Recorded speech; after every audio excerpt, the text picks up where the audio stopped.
Hi everyone and welcome back to my channel. Sorry if I sound a bit croaky. I don't know what it is, whether I'm losing my voice or what it is, but it sounds like it's going. I haven't got the cold or anything or a sore throat, but it sounds a bit croaky, but hopefully I'll be able to get through this vlog. I wanted to talk about my labour and birth story. If you don't know me, I'm Shona and I've just recently given birth to a little baby boy called James Henry Young.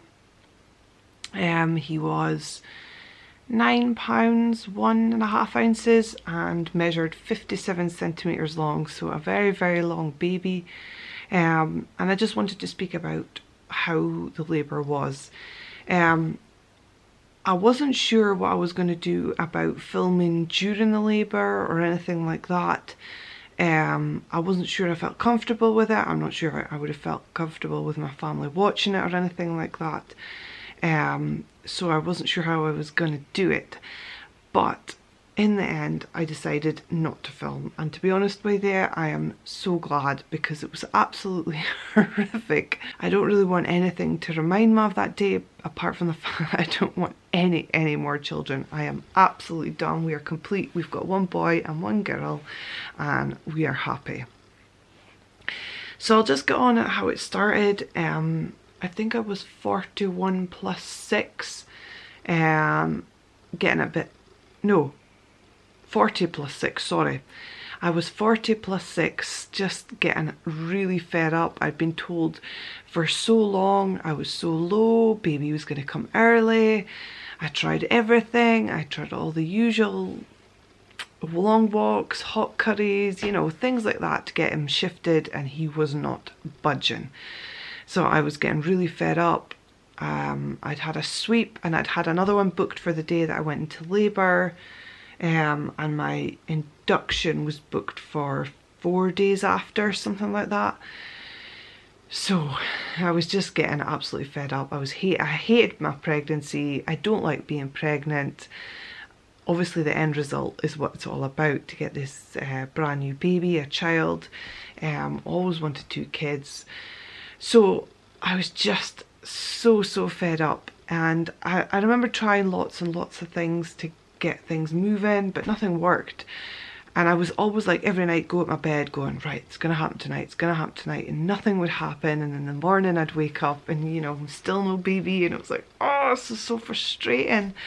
So I think eventually the sun came out one day. I had a couple of really nice days, and I was like, do you know what? I am just going to forget that I am pregnant, that I am due. I am just going to enjoy family time. I'm going to enjoy time with my little girl who's 2, and just try and relax a bit and see if maybe that would work.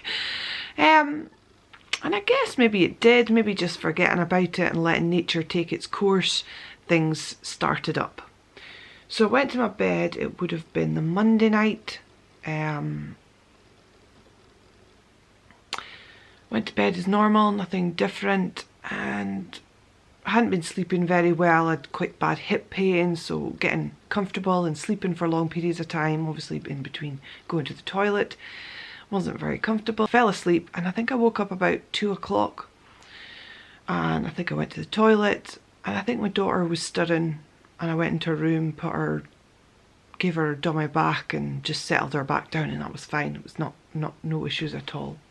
And I got back into bed, and I remember thinking, I feel a bit crampy, but because I've had so many like false starts, contractions, Braxton Hicks, cramping towards the end, that I was kind of like, ugh, I'm probably just overthinking it. It's probably nothing. Let's just forget about it. I didn't go back to sleep, and the cramping was coming and coming. And I was getting quite uncomfortable, and I thought, I'm going to go downstairs. And I'd read about like, it's quite known that labour starts at night. It seems to be the dark, and you should try and keep yourself in the dark or the contractions will stop. So I was getting a bit uncomfortable, and I thought, I'm going to go downstairs. I'll put on a bit of TV. I'll sit in the darkness. I'll sit on my ball. I'll maybe see what's happening. If there's contractions, I'll time them. So I think this was about 3 o'clock or something like that. still quite early. I was still getting bad cramping, and obviously contractions did start. So obviously got an app which I timed, and they were coming about 8, 9, 10 minutes every something like that. They were painful, but they weren't uncomfortable, you know, I was bearing them. So this continued on, and my husband got up, and we were like, what do we do? I think by this point it was like 4 o'clock, and they were coming, and we were thinking, well, if they do get stronger, we have a 40-minute trip to get to the hospital. And obviously with a second labour, you're a bit like, well, what if it's fast? What if we leave it till the last minute and decide to go to the hospital and we have to give birth on the way there? So we're kind of panicking a bit, thinking, not sure. So we phoned my mum, and they live about an hour away. So we thought, well, we'll phone her, and she decided to come through. And we thought, well, we'll just wait till she comes, and then we'll kind of assess the situation and see how it feels. So contractions were still coming quite regularly, 8, 9, 10 minutes, something like that. I'd phoned the hospital by this point.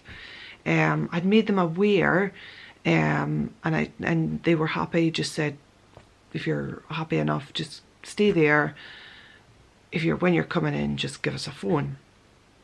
So I think by the time my mum got here, it was about 5 o'clock, back at 5, something like that.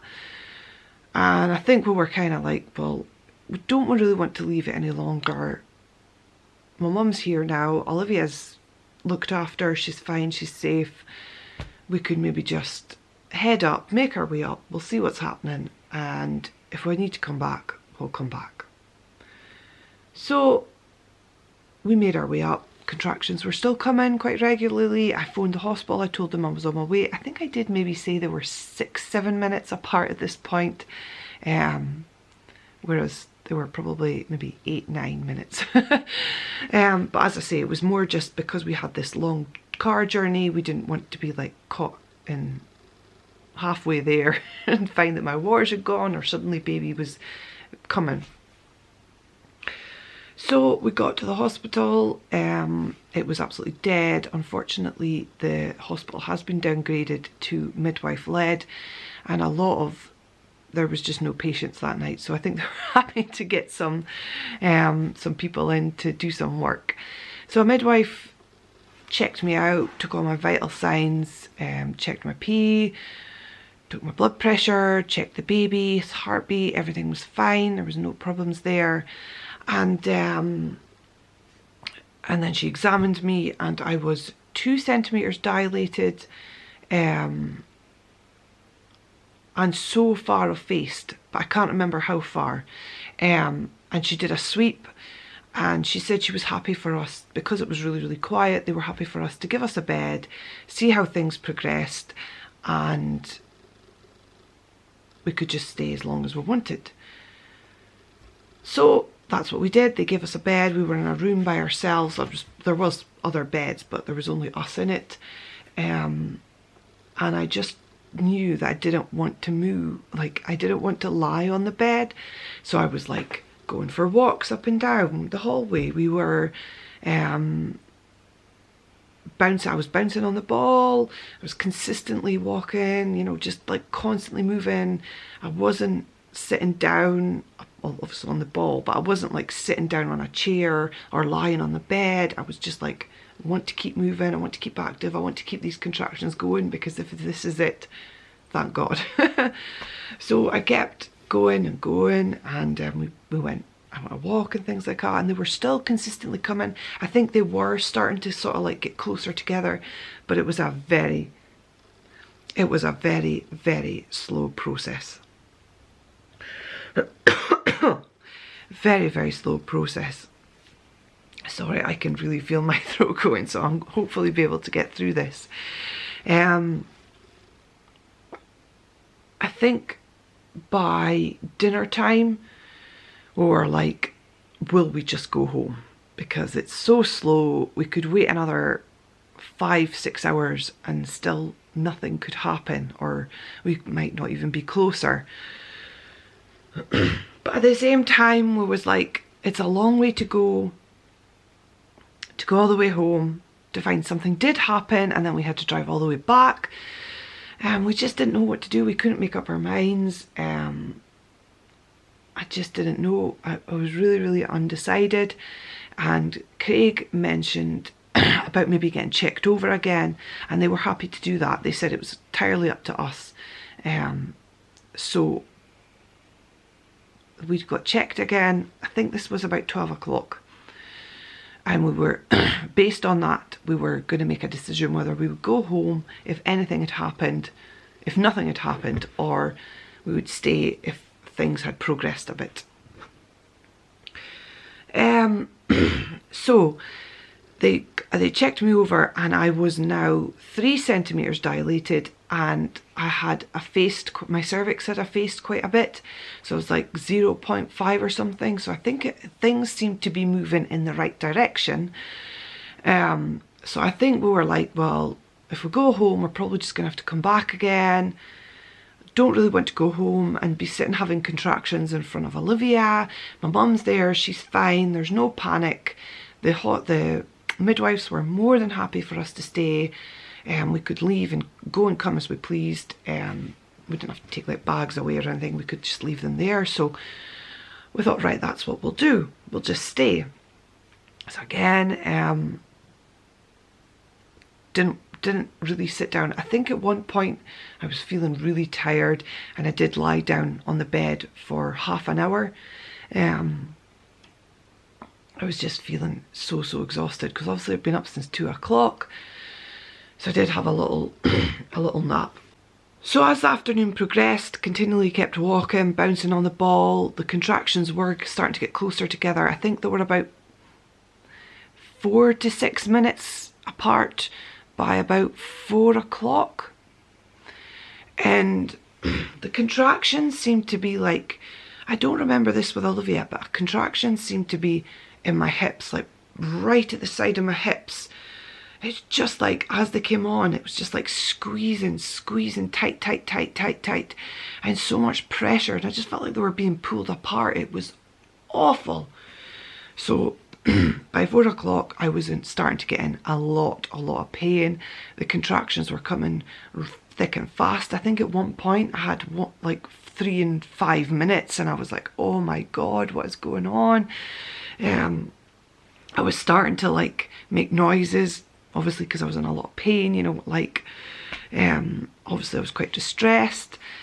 Craig had gone downstairs, and when he'd come back up, he could see that I was in quite a lot of pain, and the like senior midwife, I think, had heard me and had come through to sort of see how I was, and had said, oh, you know, I think we'll get you checked out again. So I think that was about 4:30, something like that. So I got onto the bed, and they checked me over, and I was 6 centimetres dilated, and honestly, I couldn't believe it. I just burst into tears. I think I was just in so much relief, because I'd obviously been in a lot of pain, and I'd started the TENS machine, so I'd had that going, and I was just in so much pain by this point. I was like relieved that it was going somewhere, and she wasn't just going to say, oh, well, you're still 3 centimetres. So yeah, it wasn't so much pain. So I got wheeled on the bed through to the labour ward. I got gas and air. I did get paracetamol about 4, I think just before I got checked. I asked for paracetamol because obviously I could feel it getting quite sore. So I got through the labour ward, which was good. I was like feeling a bit relieved, and I was on the bed, and I wanted to stand up. I didn't want to lie down. I don't know why, because of this hip pain, it was just so uncomfortable to sit down. I was just like, I must have just been so much pressure in my hips and my bum that sitting down was just so uncomfortable. So I stood up. I had really sore feet, and I remember they got this big mat. It was like a gym mat, and they had that under my, I sort of standing on that because my feet were so sore. And I was obviously with the gas and air, but to be honest with you, the gas and air I don't think really helped this time. but I didn't want to take morphine, I didn't want to take any stronger, I didn't want an epidural, and I couldn't get an epidural at that hospital anyway, but I didn't want to take any morphine. I didn't want anything to like slow it down or affect it. I just wanted it to go. So I continually obviously kept, things moved quite quickly, and I think like I was having my show, my waters hadn't gone at this point, and unfortunately because it was a midwife led unit, we kept asking them like, you know, could you break my waters? And they were like, no, I don't think so. And I was now, you know, things really moved fast. Things really moved fast. I became, obviously got fully dilated. They didn't actually check that, but it was quite obvious because I was kind of starting to push. I got up on my knees. I think I went onto my back at one point, so I was kind of shifting all over, trying to get in a comfortable position, trying to get into a good position to help with the pushing. I struggled with the pushing with Olivia, and I think I struggled with it at this point as well. I really don't deal well with labour. I don't deal well with pushing, and it doesn't seem to come naturally to me, and I'm so glad I'll never ever have to go through that again, because it's just absolutely awful. It's just not a nice experience. It's so painful, it's so uncomfortable. So yeah, and she did check. I think eventually they did check me and said, oh, you are fully dilated, your waters are there, they're pretty much bursting, but they're obviously not willing to break my waters, because had they broke my waters and then nothing had happened for a few hours, they couldn't then give me the drip to keep things going. They would have had to have put me in an ambulance and driven about an hour and a half away to a main hospital. So I couldn't have my waters broken. However, after that decision, about 5 minutes later, whoosh, my waters went. Craig said they almost got the nurse in the face, so that was funny. And I think from there on, I started to get momentum with my pushing. The midwife, who was actually the same midwife that delivered Olivia, was in the room as well. She gave me some really good advice, you know, like put your chin on your chest, you know, really push down, and obviously, you know, like push in the way that you are doing a poo, and it all just kind of clicked into place, and we were getting somewhere.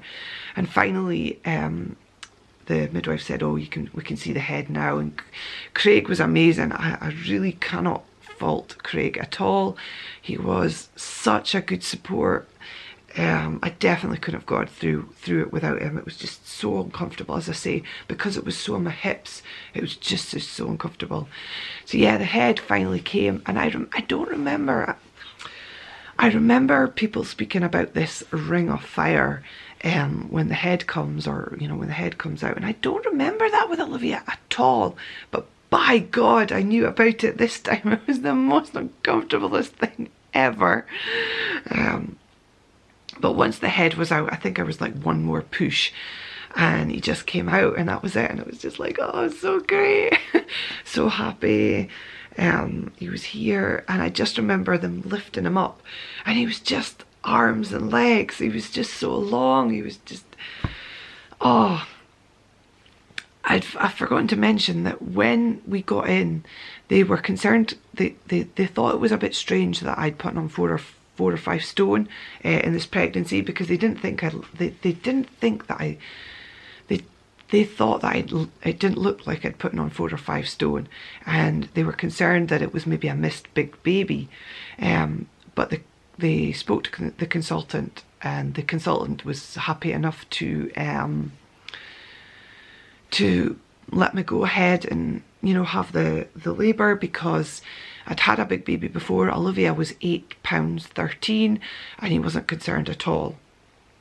And obviously little James came out.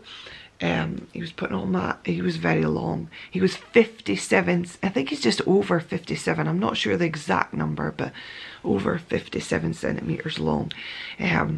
It's just astounding, because Olivia was 52 centimetres, and I remember thinking that was long at the time. but he was 57.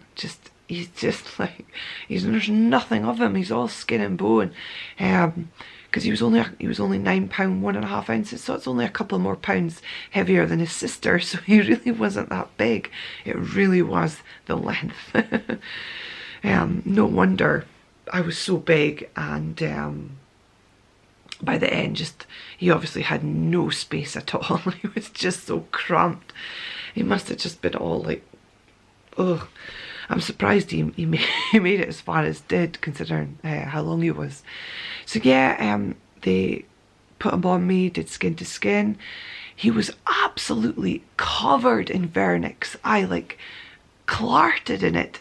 I couldn't believe how much he had on him, considering he was a late baby, you know, because usually by 37, 38 weeks that sort of starts to go. So you would kind of think for he looked like an early baby. He was just absolutely clarted in it. And the midwives themselves says they couldn't believe how much he had on. Craig cut the cord. They let it pulsate. Once it stopped pulsating, they could then clamp it, and Craig cut the cord. I did have tearing. I had a 2nd-degree tear, but it wasn't too bad, and I got stitched up. And I got the injection to help deliver the placenta faster, which was fine. The after pains pretty much came straight away. They were awful. It was like you were almost relieved you were giving birth, and then it felt like it all started all over again. It was so awful. But I got stitched up, and I had my tea, well, not tea, I had toast. I didn't have tea because I don't drink tea or coffee. And he obviously got weighed, everything was checked, he was fine. And we stayed a couple of hours in the labour ward. He got a vitamin K injection, which I made the decision that was what I wanted to do. Olivia got the same, so I was happy to give him that. And I managed to get a shower. The midwife helped me get a shower and freshen up, clean pyjamas and that. And eventually we got wheeled down to like the ward about 9-10 o'clock, something like that, and managed to get some sleep. I was obviously made the decision to breastfeed. He successfully latched on, no problem. The only thing is, because he came quite so fast towards the end, obviously I didn't actually say he was born at 10 to 7, so 4:30 I went to the labour ward, and by 10 to 7 he was here. So it was really a slow labour, and then whoosh, he was here. really quick at the end. Because he'd come so quick, they think he'd swallowed quite a bit of mucus, so he was like cowking quite a bit, like retching, and he was bringing up quite a lot of fluid, especially when feeding, and then he maybe wasn't really feeling like he wanted to feed, which I guess if you're sick, you're not going to want to eat, are you? But the midwife did take some colostrum, so she took a syringe and got some colostrum from me and gave it to him. And then after that, he actually latched on and he was fine. He was doing brilliantly. He was amazing. Olivia was the same. She latched on really well, had no issues breastfeeding her, and he has been amazing. He's probably been even easier than his sister was. So I cannot believe how lucky I am in that sense, because I know how much people really want to breastfeed and then they can't for various reasons. The midwife did mention he had a bit of tongue tie, but she didn't think that might not affect him, and so far it hasn't. So yeah, we got wheeled into the labour ward. We got wheeled down to the ward about 10 o'clock and got some food and things and chilled out, and that was it. So yeah, that is our birth and labour vlog. That's my story. That's my second one, my final one. I will never ever put myself through that again, because it's just horrific. I honestly, I don't take, like, I think I'm not too bad with pain, but when it comes to labour, I just don't deal with it very well. And I kept apologising because I felt like I wasn't coping very well with it. And I was apologising to Craig, and I was apologising to the midwives. And Craig was like, stop apologising. But yeah, that's my story. I really hope you've liked this vlog. Sorry for my voice, it just seems to be going. I think I must be getting a sore throat or something. I hope you've liked this vlog. Give it a thumbs up if you did, and if you are new, would love you to stick around. I will be doing some updates on James, so stick around for that. We'll catch you the next time. Bye bye.